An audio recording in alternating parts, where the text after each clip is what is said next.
আসসালামু আলাইকুম সুপ্রিয় শিক্ষার্থীরা, আশা করি তোমরা ভালো আছো।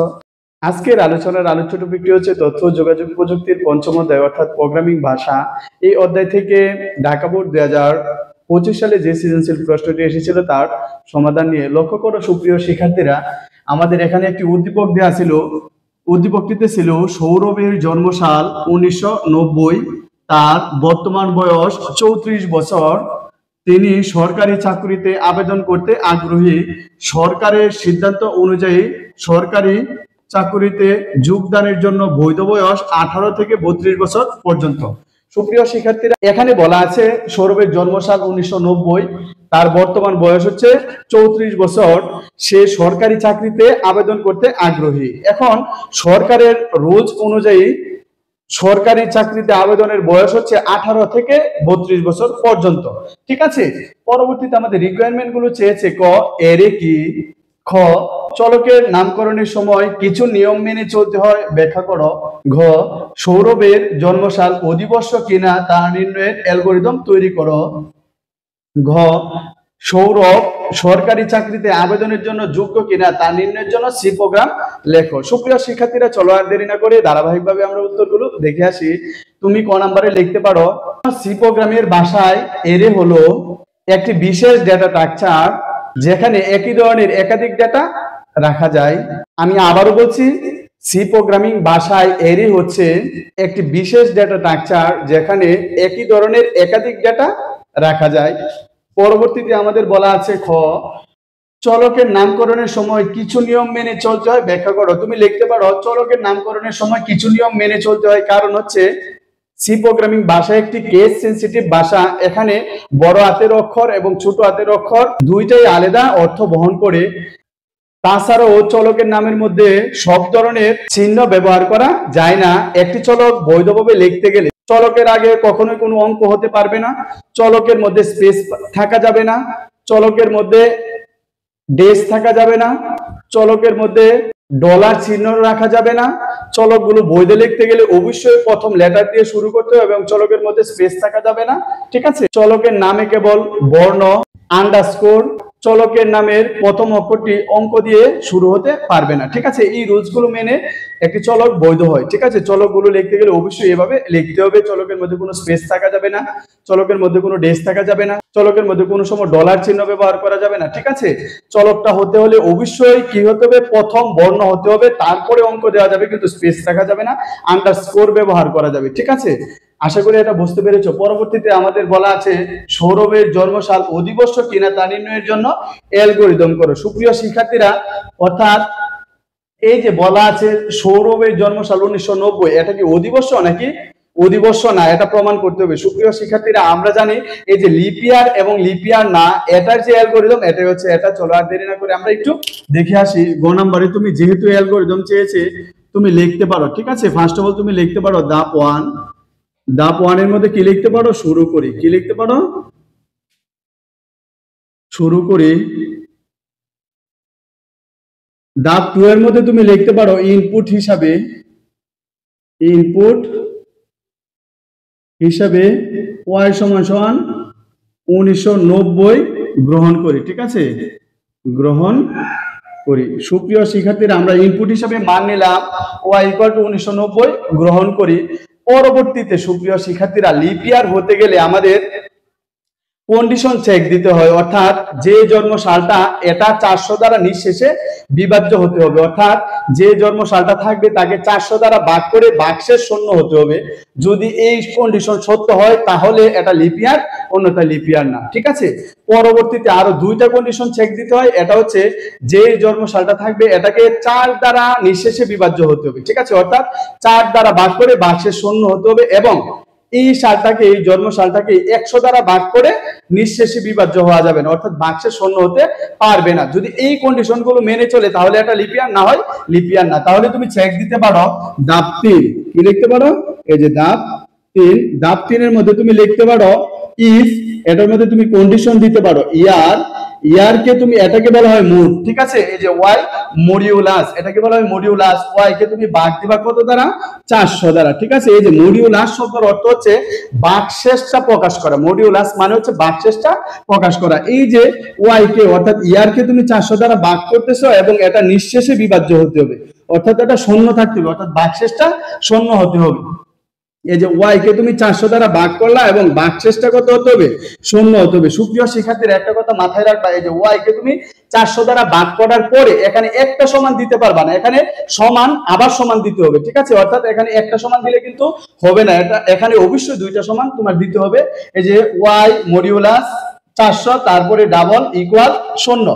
এই কন্ডিশনটা যদি সত্য হয়, অর্থাৎ এটা যদি তোমার সত্য হয়, ঠিক আছে, 1 নম্বরে এটা যদি তোমার সত্য হয় অর্থাৎ হ্যাঁ হয়, তাহলে অবশ্যই তোমার লিপ ইয়ারটা প্রিন্ট করবা। তাহলে তুমি লিখতে পারো, তাহলে এটা যদি সত্য হয় তাহলে তুমি কয় নং ধাপে যাবা? 5 নং ধাপে যাবা, ঠিক আছে। এটা তুমি লিখে দিতে পারো, 5 নং ধাপে যাই।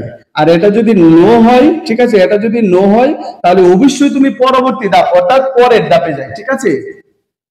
পরের যে কন্ডিশনটা আছে এটা তুমি চেক দিবা, পরের ধাপে যাই। আশা করি এটা বুঝতে পেরেছ।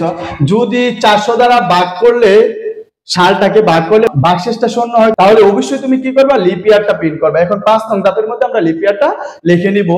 এখন কন্ডিশনটা ছিল আমাদের যদি ইয়ারটাকে 400 দ্বারা ভাগ করে ভাগশেষটা আমাদের শূন্য হয়, এটা যদি সত্য হয় তাহলে তুমি কি করবা? 5 নং ধাপে যাই, ঠিক আছে। আর যদি এটা না হয় তাহলে পরের ধাপে যাই, অর্থাৎ পরবর্তীতে আরেকটি আমাদের কন্ডিশন আছে, এটা আমাদের চেক দিতে হবে। তাহলে ধাপ 4 এর মধ্যে তুমি কি লিখবা? ইফ যদি এখানে হচ্ছে এই যে ওয়াইটাকে তোমার কি করতে হবে? 4 দ্বারা নিঃশেষে ভাগ যেতে হবে, এবং যদি না যায় তারপরে আরেকটা কন্ডিশন তোমার চেক দিতে হবে, এটা ওয়াই কে তুমি 100 দ্বারা ভাগ করলে এটা নিঃশেষে বিভাজ্য হবে না। এই যে দেখো কি লিখেছি, ওয়াই কে 100 দ্বারা ভাগ করেছি নট ইকুয়াল 0, অর্থাৎ এটা আমাদের নিঃশেষে বিভাজ্য হবে না, অর্থাৎ ভাগশেষ শূন্য থাকা যাবে না। অর্থাৎ কন্ডিশনটা হচ্ছে যদি এটা সত্য হয় তাহলে তুমি লিপ ইয়ার প্রিন্ট করবা, না হলে আরেকটা কন্ডিশন চেক দিবা, এটা হচ্ছে তোমার এই যে 4 দ্বারা ভাগ করবা, যদি নিঃশেষে বিভাজ্য হয় অর্থাৎ ভাগশেষটা শূন্য হয়, এবং ওয়াই কে যদি তুমি 100 দ্বারা ভাগ করো তাহলে তোমার নিঃশেষে বিভাজ্য হবে না, অর্থাৎ ভাগশেষটা আমাদের শূন্য হতে পারবে না। এটা যদি সত্য হয়, ঠিক আছে, এটা যদি আমাদের সত্য হয় অর্থাৎ হ্যাঁ হয়, তাহলে কি করতে হবে? অবশ্যই এই যে 5 নং ধাপে যাই, ঠিক আছে, 5 নং ধাপে যাই। এই যে 5 নং ধাপে যাই। যদি এটা না হয় তাহলে অবশ্যই কি করবা? যদি এটা না হয় অবশ্যই তুমি কি করবা? অবশ্যই 6 নং ধাপে যাই, ঠিক আছে, 6 নং ধাপে যাই। এখন তুমি ধাপ 5 এর মধ্যে কি লিখবা? অর্থাৎ কন্ডিশনটা তোমার এই যে লিখেছো বারে বারে, যদি সত্য হয় তাহলে 5 নং এ যাই, এটাও যদি সত্য হয় 5 নং এ যাই, তার মানে হচ্ছে এটা অধিবর্ষ, ঠিক আছে, তার মানে এটা কি? অধিবর্ষ। তাহলে অবশ্যই লিখতে পারো অধিবর্ষ ছাপাই, ঠিক আছে, অধিবর্ষ অথবা লিপ ইয়ার ছাপাই, ঠিক আছে। যদি নো হয় তাহলে আমরা কি বলেছিলাম? এই যে 6 নং ধাপে যায়, মানে হচ্ছে অধিবর্ষ 9 ছাপাই। কি লিখবা? অধিবর্ষ 9, অধিবর্ষ 9 মানে হচ্ছে not leap year, not leap year ছাপাই। তার পরবর্তীতে তুমি কি করবা? এটা শেষ করে দিবা, শেষ করে। সুপ্রিয় শিক্ষার্থীরা, আমি আবারও তোমাদেরকে একটু বুঝিয়ে দিচ্ছি। প্রথমত লিখবা, শুরু করি ইনপুট হিসাবে ওয়াই এর মান গ্রহণ করি, ওয়াই মানে হচ্ছে ইয়ার এর মান গ্রহণ করি। আমাদের কোনো একটা ইয়ার যদি লিপ ইয়ার অথবা নট লিপ ইয়ার হতে হয় তাহলে অবশ্যই আমাদের 3টা কন্ডিশন চেক দিতে হয়। একটা কন্ডিশন হচ্ছে প্রথমত এই যে ইয়ারটা এটাকে 400 দ্বারা ভাগ করে ভাগশেষ আমাদের শূন্য হতে হবে। এটা যদি সত্য হয় কন্ডিশনটা তাহলে লিপ ইয়ার ছাপাই, অন্যথায় নট লিপ ইয়ার ছাপাই। পরবর্তীতে আরেকটা কন্ডিশন তোমার চেক দিতে হবে, যেমন এই ইয়ারটাকে 4 দ্বারা ভাগ করে নিঃশেষে বিভাজ্য হতে হবে, অর্থাৎ ভাগশেষটা শূন্য হতে হবে, এবং এই ইয়ারটাকে 100 দ্বারা ভাগ করতে হবে এবং ভাগশেষটা শূন্য হওয়া যাবে না, ঠিক আছে, অর্থাৎ নিঃশেষে বিভাজ্য হতে পারবে না। যদি তা হয়, এটা যদি সত্য হয় তাহলে অবশ্যই লিপ ইয়ার প্রিন্ট করি, অন্যথায় কি করবা? নট লিপ ইয়ার প্রিন্ট করি। এখানে লিখেছি দেখো, এই যে কন্ডিশন ওয়াই কে তুমি 400 দ্বারা ভাগ করেছো ডাবল ইকুয়াল 0, অর্থাৎ এটা যদি নিঃশেষে ভাগশেষ যায় এবং ভাগশেষটা শূন্য হয় তাহলে দেখো যদি সত্য হয় তাহলে 5 নং ধাপে যাই। 5 নং এ দেখো লিখেছি কি? অধিবর্ষ অর্থাৎ লিপ ইয়ার। তাহলে এই যে লিপ ইয়ার প্রিন্ট করি, না হলে পরের ধাপে যাই। পরের ধাপে এখানে কন্ডিশন লিখেছি ইফ ইয়ারকে 400 দ্বারা ভাগ করবা, এটা নিঃশেষী বিভাজ্য হতে হবে, অর্থাৎ ভাগশেষ শূন্য হতে হবে, এবং 100 দ্বারা ভাগ করে ভাগশেষটা শূন্য হওয়া যাবে না, নট ইকুয়াল 0। এটার ভাগশেষটা কি হতে পারবে না, শূন্য হতে পারবে না। এটা যদি সত্য হয় 5 নং ধাপে যায়, যদি না হয় 6 নং ধাপে যায়। 5 নং এর মধ্যে লিখেছি অধিবর্ষ অর্থাৎ লিপ ইয়ার ছাপাই, আর 6 নং এর মধ্যে লিখেছি লিপ ইয়ার নয়, ঠিক আছে, অর্থাৎ অধিবর্ষ নয়, নট লিপ ইয়ার ছাপাই। এই যে শেষ করি। আশা করি সুপ্রিয় শিক্ষার্থীরা সৌরভের জন্মসালটি অধিবর্ষ কিনা তা আমরা নির্ণয় করার অ্যালগরিদমটি আমরা বোঝাতে পেরেছি। পরবর্তীতে বলেছে সৌরভ সরকারি চাকরিতে আবেদনের জন্য যোগ্য কিনা তা নির্ণয় করার জন্য সি প্রোগ্রাম লেখো। চলো আর দেরি না করে আমরা সি প্রোগ্রামটি দেখে আসি।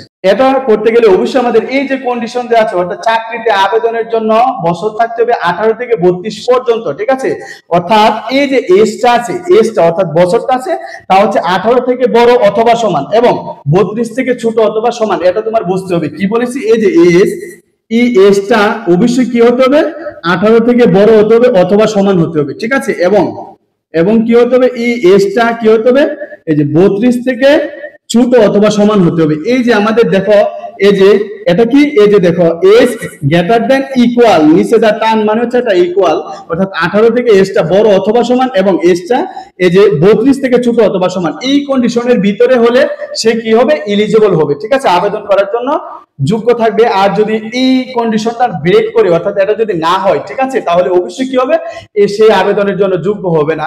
যেহেতু তার বয়সটা 34, তাহলে অবশ্যই সে আবেদনের জন্য যোগ্য না। চলো আর দেরি না করে আমরা এটা দেখে আসি। আমরা জানি সি প্রোগ্রাম করতে গেলে ফার্স্ট অফ অল আমাদের কোডিং লিখতে হয় ইন কোড studio.h, তারপরে কি লিখবা, মেইন ফাংশন, ঠিক আছে, তারপরে সেকেন্ড ব্র্যাকেট দিবা। এখন সুপ্রিয় শিক্ষার্থীরা, যে এখানে সৌরভের বয়সটা কত, 34 বছর, 18 থেকে 32 বছর পর্যন্ত এটা হচ্ছে চাকরির জন্য যোগ্য। তাহলে এই যে দেখো 34, 18, 32 এগুলো আমাদের পূর্ণ সংখ্যা, তাহলে ডাটা টাইপ কি ঘোষণা করতে হবে, ইন্টিজার ঘোষণা করতে হবে, ইন্টিজার এজ, ঠিক আছে, ইন্টিজার এজ কত, এই যে 34, ঠিক আছে, আমাদের ইন্টিজার এজটা কত থাকবে, 34 বছর, ঠিক আছে। এখন সুপ্রিয় শিক্ষার্থীরা, এই যে 18 থেকে 32 বছর পর্যন্ত এটা হচ্ছে চাকরির জন্য বৈধ বয়স, অর্থাৎ আবেদনটা করতে পারবে। এখন কথা হচ্ছে আবেদন করতে গেলে অবশ্যই যেহেতু এটা একটা কন্ডিশন অর্থাৎ শর্ত, তাহলে ইফ লুপ ব্যবহার করব, ঠিক আছে। এখন আমাদের কি করতে হবে, এখন আমাদের এই যে তারা বলেছিল চাকরিতে আবেদনের যোগ্য বয়স 18 থেকে 32 বছর পর্যন্ত, তাহলে এজটা কি হতে হবে, অবশ্যই 18 থেকে বড় হতে হবে অথবা সমান হতে হবে, তাহলে সে আবেদন করতে পারবে। 18 থেকে বড় অথবা সমান এবং এই যে 32 থেকে ছোট অথবা সমান, ঠিক আছে, যদি এটা হয় তাহলে সে এলিজিবল হবে, যোগ্য হবে, ঠিক আছে। তাহলে তুমি লিখতে পারো এই যে ইফ এর ভিতরে তুমি লিখতে পারো এজ, এই এজটা কি হবে, অবশ্যই 18 থেকে বড় হবে অথবা সমান হবে, ঠিক আছে। এই যে দেখো লিখেছি 18 থেকে এজটা বড় অথবা সমান, 18 থেকে এজটা বড় অথবা সমান এবং এর জন্য লজিক্যাল এন্ড ইউজ করতে হয়।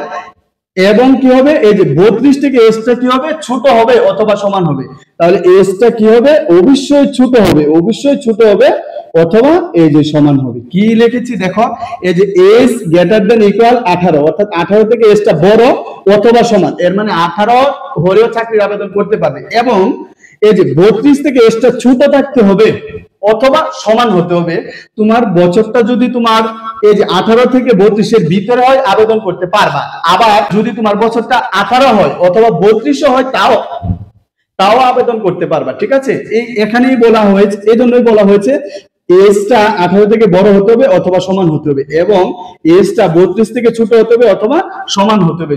যদি এই কন্ডিশনের ভিতরে তার বয়সটা থাকে অবশ্যই তাহলে এলিজিবল হবে আবেদনের জন্য, না হলে এলিজিবল হবে না। এই যে এখন এই দুইটাকে তুমি কি করবা, ফার্স্ট ব্র্যাকেট দ্বারা আবদ্ধ করে নিবা। যেহেতু আমরা জানি ইফ অর্থাৎ লুপের পরবর্তীতে আমাদের কোনো সেমিকোলন দিতে হয় না, তাহলে এখানে সেমিকোলন হবে না, তাহলে এখানে প্রিন্ট করে দিতে পারো, প্রিন্ট, ঠিক আছে। তাহলে প্রিন্ট এফ কি লিখতে পারো, এলিজিবল ফর অ্যাপ্লিকেশন অথবা জব, ঠিক আছে, এলিজিবল ফর অ্যাপ্লিকেশন, আছে অ্যাপ্লিকেশন, এলিজিবল ফর অ্যাপ্লিকেশন অথবা এলিজিবল ফর জব তুমি লিখে দিতে পারো, তারপরে সেমিকোলন দিয়ে দিলা। অন্যথায় কি, অন্যথায় মানে হচ্ছে দেখো যদি এই কন্ডিশনের ভিতরে পড়ে তাহলে এলিজিবল ফর অ্যাপ্লিকেশন অথবা এলিজিবল ফর জব। অন্যথায় এজ মানে হচ্ছে অন্যথায় মানে মিথ্যা, যদি এই কন্ডিশনের মধ্যে না পড়ে তাহলে অবশ্যই সে এটার জন্য যোগ্য হবে না, ঠিক ঠিক আছে, প্রিন্ট এফ, অন্যথায় সে এই অ্যাপ্লিকেশনের জন্য যোগ্য হবে না। তাহলে লিখতে পারো নট এলিজিবল ফর অ্যাপ্লিকেশন। ঠিক আছে, নট এলিজিবল ফর অ্যাপ্লিকেশন, তারপরে ডাবল কোটেশন দিয়ে দিলা, তারপরে তুমি চাইলে রিটার্ন 0 দিতে পারো, না দিলেও সমস্যা নেই। ঠিক আছে, রিটার্ন 0 দিয়ে দিলা, তারপরে এই যে সেকেন্ড ব্র্যাকেটটা শুরু করেছিলে এই সেকেন্ড ব্র্যাকেটটা ক্লোজ করে দাও। ঠিক আছে, আশা করি সুপ্রিয় শিক্ষার্থীরা এটা বুঝতে পেরেছো। আমি আরেকটু বুঝিয়ে দিচ্ছি। প্রথমত তুমি inputstudio.h দিলা, তারপরে মেইন ফাংশন দিলা, তারপরে সেকেন্ড ব্র্যাকেট দিবা, তারপরে ডাটা টাইপ ডিক্লেয়ার করবা। যেহেতু এগুলো পূর্ণ সংখ্যা 18, 32, 34 বছর, এজন্য তুমি ইন্টিজার টাইপের ডাটা টাইপ অর্থাৎ পূর্ণ সংখ্যার জন্য ডাটা টাইপ ডিক্লেয়ার করলা। কে থাকবে ভেরিয়েবল, এজ থাকবে, বছরটা কত 34। তারপরে আমাদের কন্ডিশন ছিল 18 থেকে 32 পর্যন্ত সে আবেদন করতে পারবে।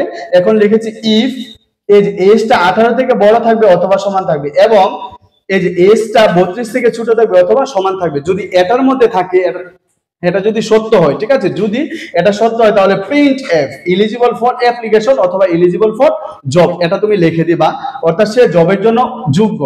যদি অন্যথায়, দেখো পরবর্তীতে লিখেছি ইজ, অর্থাৎ অন্যথায়, যদি অন্যথায় মানে কি, যদি এটা মিথ্যা হয়, এই কন্ডিশনের ভিতরে না পড়ে, তাহলে অবশ্যই প্রিন্ট এফ দিয়ে দিবা নট এলিজিবল ফর অ্যাপ্লিকেশন, অর্থাৎ অ্যাপ্লিকেশনের জন্য সে যোগ্য না। ঠিক আছে, তাহলে অবশ্যই পরবর্তীতে রিটার্ন 0 দিয়ে দিলা, তারপরে এই যে শুরু করেছিলা প্রোগ্রামটি শেষ করে দাও। আশা করি সুপ্রিয় শিক্ষার্থীরা তোমরা বুঝতে পেরেছো। যদি কারো কোথাও বুঝতে অসুবিধা অবশ্যই আমাকে কমেন্ট বক্সে কমেন্ট করে জানাবা। আবারও দেখা হচ্ছে নতুন কোনো ক্লাসে বা পর্বে। এ পর্যন্ত ভালো থেকো, সুস্থ থেকো, আসসালামু আলাইকুম।